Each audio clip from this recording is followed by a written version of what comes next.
being you have no authority or jurisdiction over me, is for me to get out of my private automobile and talk about what I just told you. And you can show me your passport. You got my passport, dude. I don't have your passport. Those gentlemen do have my passport. The Highway Patrol do. Okay. Highway Patrol, how about bring the passport so I can read it to the sheriff? Could you be so kind? So, Uncle, if you come out and explain to me your passport, I'll hear your side of it. You've already heard my side. I've already told you my side. Well, you can explain your passport to me. I don't need to explain it. You should know this as a LEO, shouldn't you? I've never seen your passport. The interaction begins with the officers informing the man of his violations and requesting him to step out of the vehicle for a conversation. However, the man asserts his rights and refuses to cooperate, citing that he has no obligation to comply with the officers' demands. He claims that as a United States national, he is not subject to their jurisdiction and asserts his right to freely travel. So ask them gentlemen politely, sirs, highway patrolmen, may I please have my passport to read to the sheriff? They're not going to give it back to you until... They're not going to give it back to me. So you're telling me the Highway Patrol in Wyoming has stole my private property? Is that what you guys are telling me? You can claim... No, it's not a claim, sir. That's another matter of fact of law. Does that passport belong to any of you? Does that passport belong to any of you? The answer is no.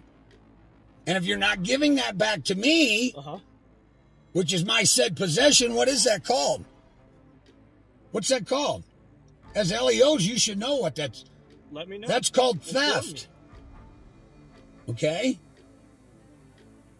However, throughout the exchange, the man repeatedly challenges the officer's authority and attempts to educate them on what he believes to be the law. He references legal precedents and quotes various court cases to support his argument. He insists that the officers are acting as private entities rather than representatives of the government. He also accuses them of being revenue collectors for a foreign corporation operating under statutes and codes. No, it is not. Yes, sir. What is possession? It is property. What is possession, sir? I'm not going to argue with you, sir. I know you can't argue with me because you don't know the law. Possession is 9/10 of it, correct? All I said was... Well, I said... When I stopped you, I didn't say you're getting a ticket. I never said you're getting a ticket. I just want you to step out so we can talk face to face. We are talking face to face. Out of your vehicle. No, I'm not getting out of my private automobile. This ain't a vehicle. Tensions escalate as the man resolutely refuses to comply with the officer's requests. The officers, growing increasingly frustrated, warn the man that they will forcefully remove him from the vehicle, even breaking the window if necessary. The man counters their threats, proclaiming that he will not allow his rights to be violated and his private property be damaged. Barris, B-E-R-R-I-S. B-E-R-R-I-S. Okay. It's in the passport you stole. Okay, we didn't steal your passport. Well, then may I have my passport You'll get back? everything back. What I need you to do, okay, so I'm going to tell you. Okay, so you're driving without a driver's license, you're speeding, you don't have plates on your vehicle. Okay, so what I'm going to do, I need you to get out of the vehicle to chat with us. Otherwise, I'm going to ask you to get out of the car. So right now I'm asking you, will you please get out of the car and speak with us? No, I will not. Okay, I'm going to tell you to get out of the car. You need to get out of the car right now. You're being recorded. That's fine. Okay. And under what authority are you demanding an American state national to get out of this vehicle when I don't have to prove any kind of... I am not in your corporate bylaws. I don't need driver's licenses. That's fine.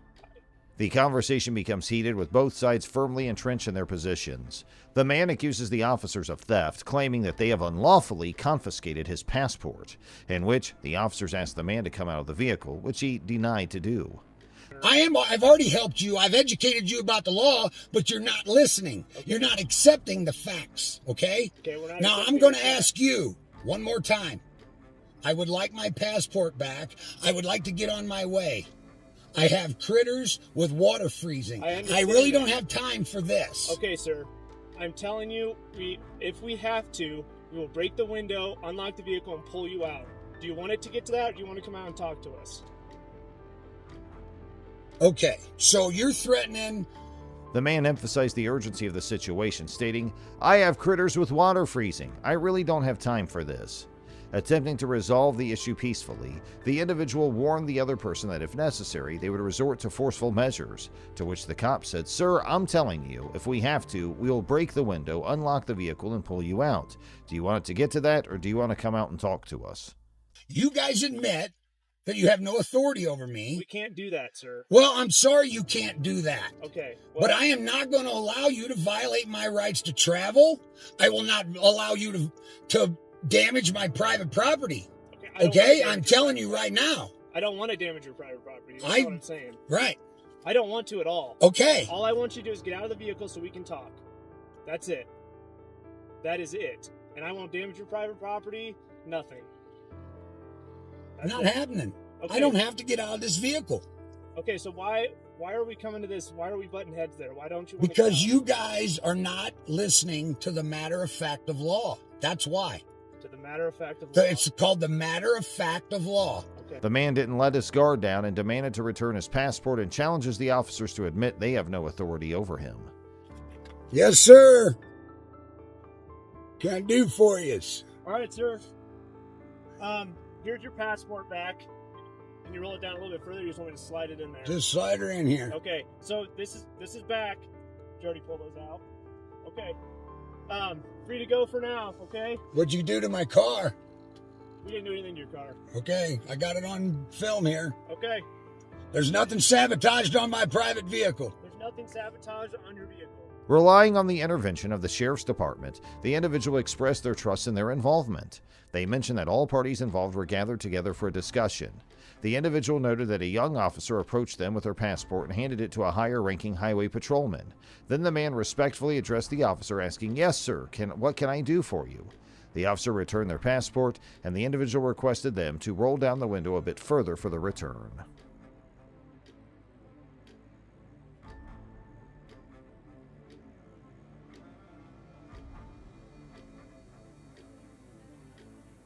A situation of mounting tension played out outside a residence, heightening into a sharp exchange between a woman and a team of police officers who were in pursuit of an individual named Christopher Ruff. I need to speak with them about an incident. Do you have a phone number for him or anything? I do not. You do not? Do you mind if I grab your information just to say I talked to you and that you said he wasn't home? No, for what reason? What is this about? It's an incident that he was involved in. I need to interview him about. Okay, what incident? The woman, taken aback by their sudden appearance and intrusive actions, asserted that Christopher wasn't present. Despite not knowing his whereabouts, she declined to provide any further information, growing increasingly uncomfortable with the officers' relentless inquiries and the insinuations their presence brought. I don't need to answer that question. What? I don't need to answer that question. Do you answer any questions? Nope. No? Okay, then thank you. Have a good rest of your day. Thank you, you too. Is there a reason you're walking around my car right now? There's Yeah, 1, we're 2, talking 3, to you. 4, Have a 5, good day. 6 Thank of you. you surrounding my fucking car. Why are you here?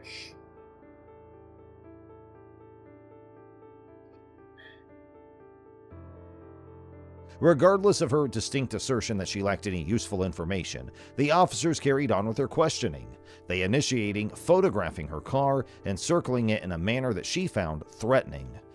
So I talked to you earlier and you said it wasn't your car. I didn't say that, you liar.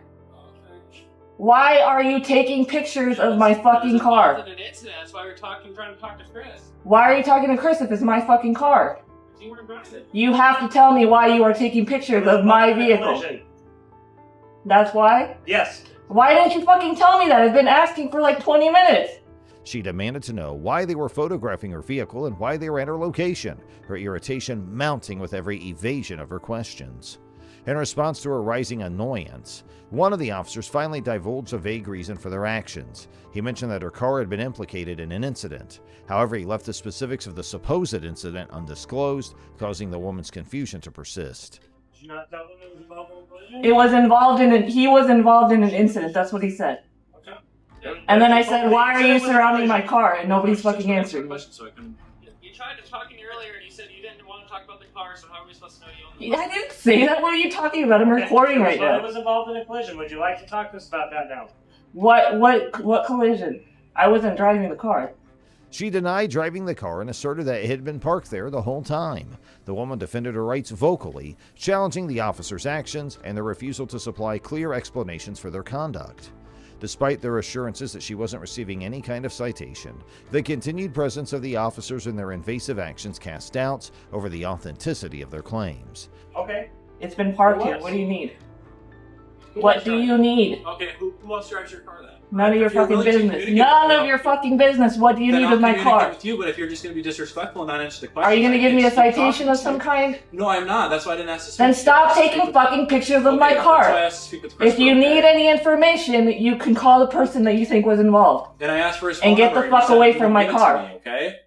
Their persistence in photographing her vehicle, even in the face of her repeated pleas for clarity, remained unbroken. The interaction concluded in a deadlock, with the woman resolute in her refusal to surrender information and the officers unsuccessful in adequately justifying their actions. Are we done? Do you have everything you need? Okay, yeah, we are done. Thank you. Have a good rest of your day.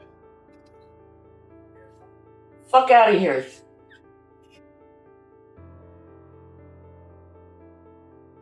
A routine police inquiry had escalated into a tense standoff, leaving a trail of unanswered questions and a residual sense of discomfort.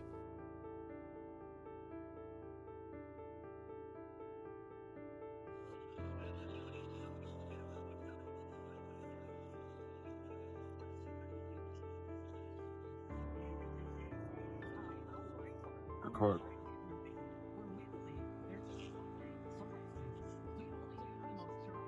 What's up, buddy? What do you want? Any weapons in the vehicle? What do you want? Weapons in the vehicle? You just pulled me over. What do you want? During the traffic stop, an individual in question demonstrates a strong determination to understand the reason behind their detainment. They confidently assert their rights under the Fifth Amendment, refusing to answer any questions until the officer provides a clear explanation for the stop.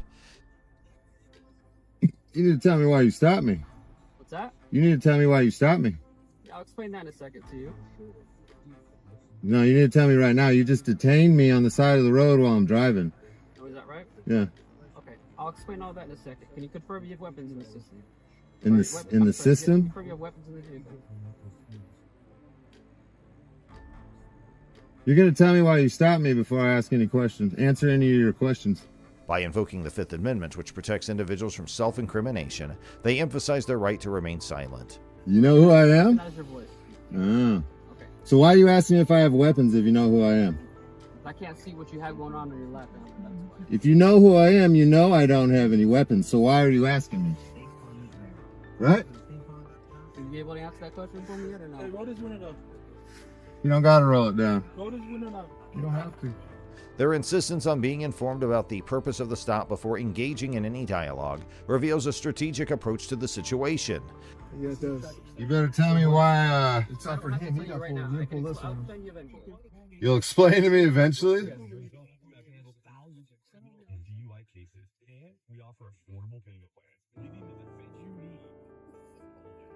I want to know why I'm stopped. I didn't break any laws. You see this dash cam right here? See that?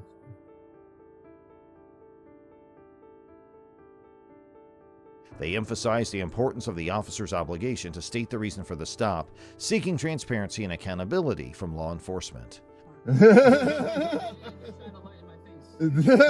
I did? I did? I'm driving the vehicle. I did that? Can you confirm there's weapons in the vehicle?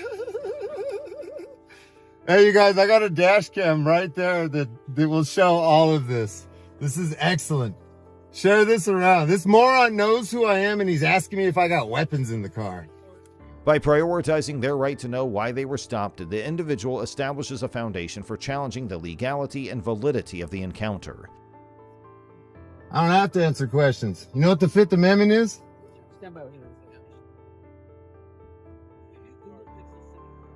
Hey, I just want you to understand that for a traffic stop, when we ask, if a police officer asks you if there's any weapons, you have to say if you have weapons or not. Do you know what the Fifth Amendment is? Okay, all right, I want you to understand. Do you know what the Fifth Amendment is? Yes or no?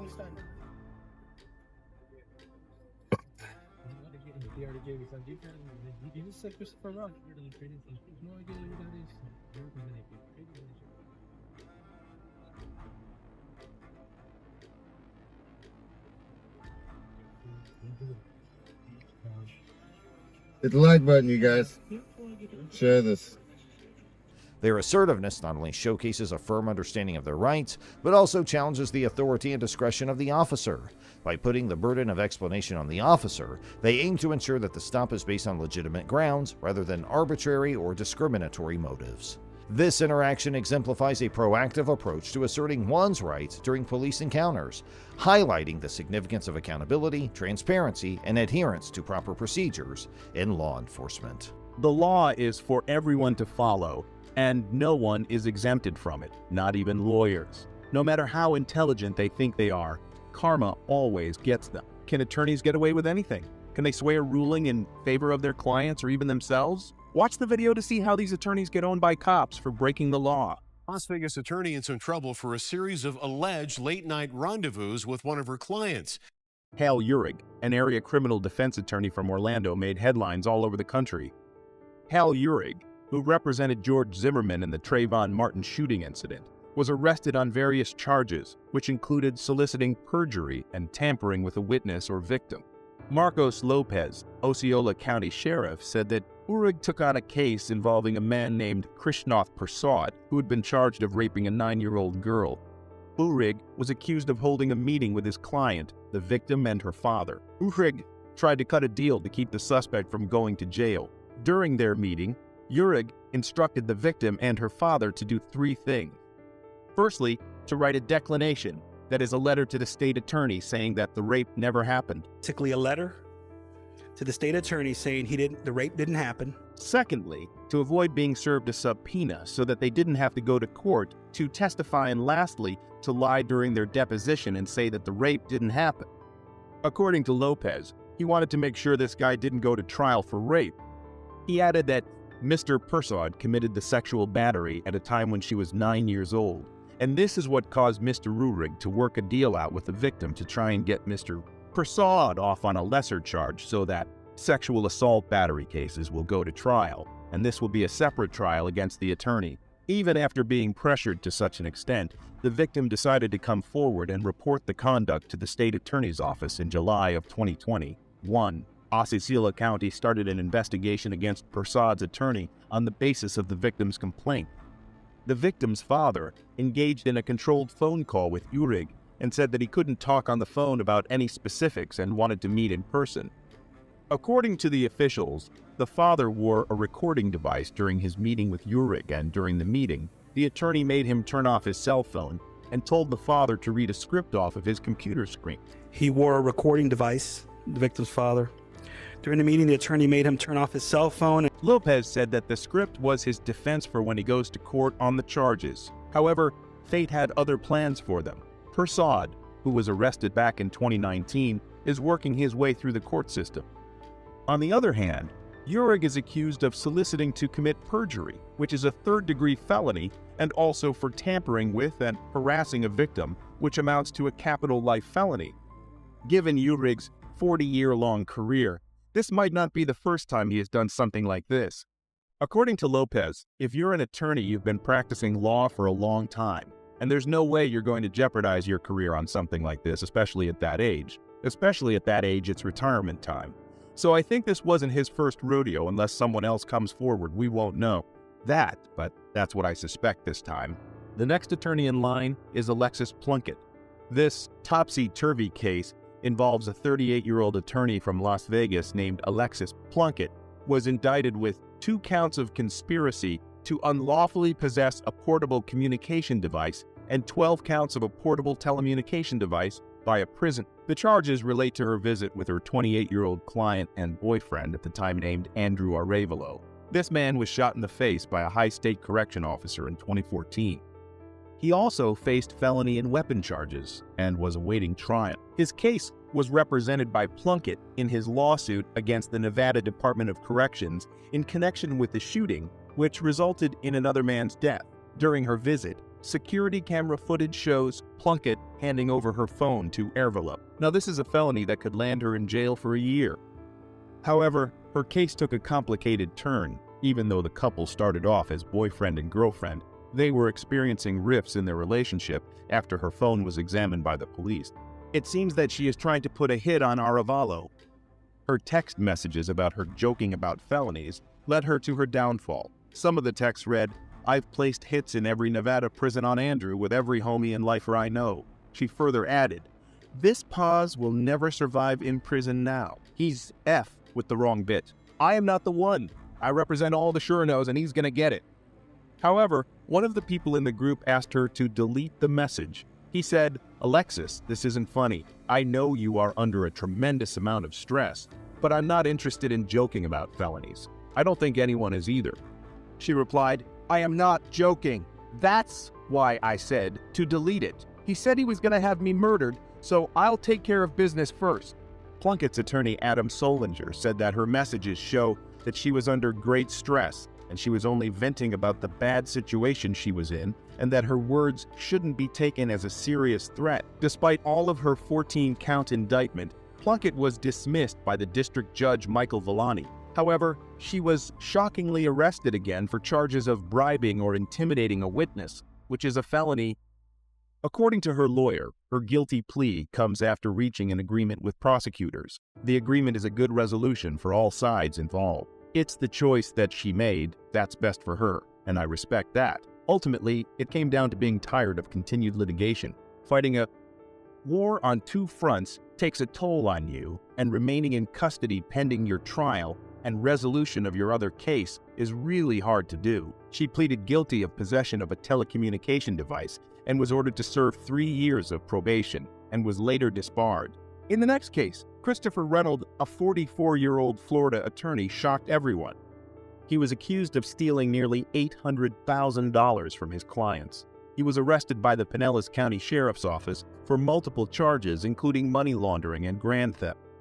He started his private practice in Seminole back in 2015, representing victims of vehicle crashes. He had dealt with at least 16 clients before they had their money stolen by Reynolds. It was back in October that the detectives came to know about the theft when one of Reynolds' clients came forward. The client complained to the authorities that her lawsuit for $100,000 had been settled months earlier. However, Reynolds never notified her about this. The investigators made a shocking discovery. Reynolds had forged his client's signature on the legal documents and collected the money from insurance companies that should have been disturbed to pay medical bills and provide other compensation related to car accidents. This was a similar pattern for most of the clients that had availed his services. Once he had settled his case, he would disappear without a trace, never to be seen again. He would neither pick up the calls or respond to the voicemails, and would cut off all forms of communication he had with the client's eye. In another incident, the lawyer pocketed the woman's $100,000 and continuously lied to her in the communications before it abruptly stopped that he was going to solve this with the insurance company. He also forged the woman's name on settlement documents, and he never paid her medical bills with the settlement money. His highest theft amounted to $148,750 from a client back in 2019. Sheriff Gualtieri claimed that the clients must have had serious injuries for their settlement money to be in 6 figures. Now, what did he do with the money he stole?